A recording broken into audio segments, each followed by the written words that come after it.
Hey there everyone, it's me Lauren with Bold Notion Quilting, and I want to show you how we would take care of utilizing our system logs. You utilize your system logs initially when you set up your Intelliquilter system. You'll set in a set of initial logs so they get a baseline for your system.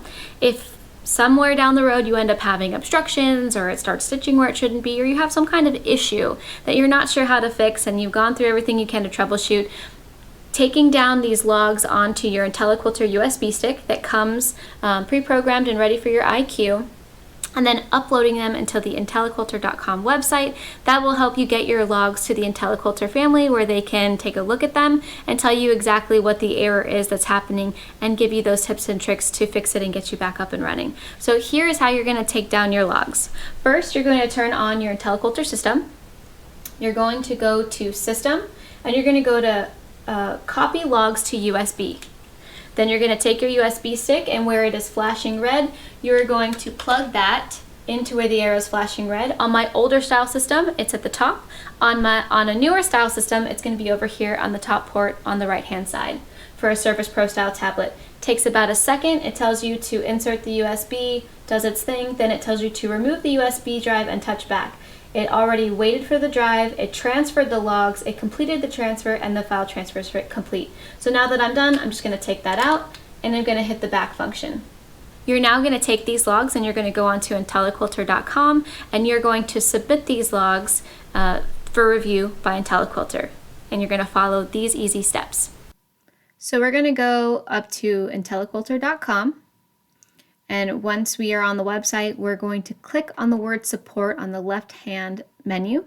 When you click on the word support, it opens up exactly where you need to go. It gives you information to contact support, tells you when they are available. You can search support for various issues to try to fix yourself. And they have several websites that can get your questions answered immediately. And they're all right here that you can check to get you that information that you need. You have to check this first little checkbox in order to actually submit your logs. It says, I have used the above resources to try to find my solution to the problem or answer to my question, or I was instructed to use this page to send your logs. Next, you're going to find your dealer. We're going to scroll down to Lauren Jackson in Florida. We're going to enter in our name. Then we're going to enter in our other information.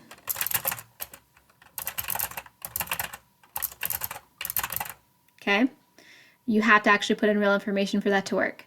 Next, you're going to pick your Intelliquilter model. If it's not pantograph, you're going to click standard. Then you have to pick your tablet, whether it's a basic IQ or a classic IQ. Mine is a classic. Putting in your tablet model number is optional, but it's located on the back of your tablet, on the sticker on the back of your tablet. Then you're going to pick your machine, make, and model. Mine is an APQS. They all are, because we are the APQS Central Florida dealer. And then you're going to put your installation date. A lot of times when I install the new Intelliquilter systems into people's homes, we set in a set of logs on the installation date so that they have something to compare it to. Description of problem. So I'll put in what my description of my problem is.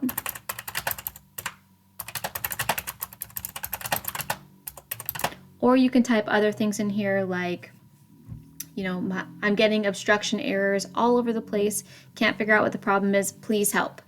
Then what you're going to do is you're going to insert your USB stick from your IQ. So next, it's going to pop open a window automatically that shows me my Transcend E, which is my USB stick. I'm going to find the file that says logs.tar, and I'm going to click on it and pull it and drag it over. I'm going to hold that button down, and it's going to copy the logs over. If for some reason my USB doesn't open, I can click Choose File, okay?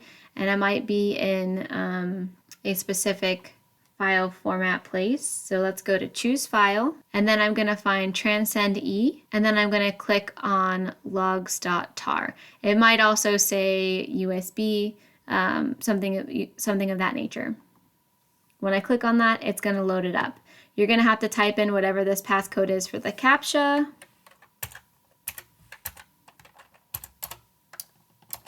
And then you're going to click Send.